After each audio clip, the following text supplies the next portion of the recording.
This is Dry Falls in America. So the history of this place, when the Ice Age was ending 18 to 12,000 years ago, when there was receding of the glaciers and flooding of lakes which backed up, which lifted ice dams like the glacier dams, as well as debris dams, caused more flooding and ended up taking all the water and pushing it west towards the Pacific coast. When it was going west, it had nowhere to go, and water takes the least point of resistance as well as the lowest ground, and it butted up against the Okanagan lobe. Just below the Okanagan, you can see it on Google Maps, even the remnants of where the lobe would be. It had nowhere to go. Once it butted up against there and it went south, it ended up coming down 15 miles. Down there is where it started, in the basalt flats. This whole thing is basalt flats, so which is formed by lava.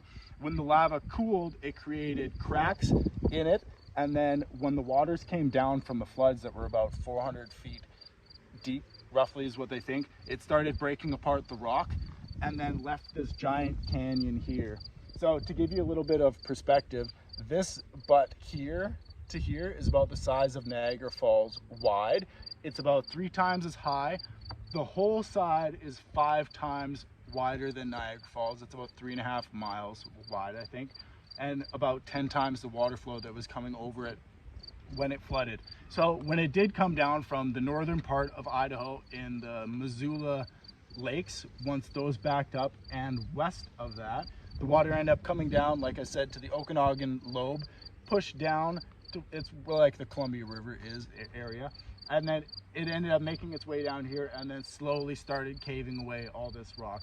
There was at least 40 floods that happened over time as the glaciers were receding and the Ice Age was ending, and the remnants of this took out the basalt rocks with the cracks and the fissures and ended up busting away the rocks, and this whole thing ended up getting dug out from the far side, so the southern side of it, and working its way all the way up here. You can't see it because of this, but there's another one on the other side. Actually, there's 2 more on the other side, and just the amount of water flow that came down here is enormous, and people don't understand the size of this, the scale, but it's akin to the Grand Canyon. It's the second Grand Canyon in America, but it's huge, massive, enormous.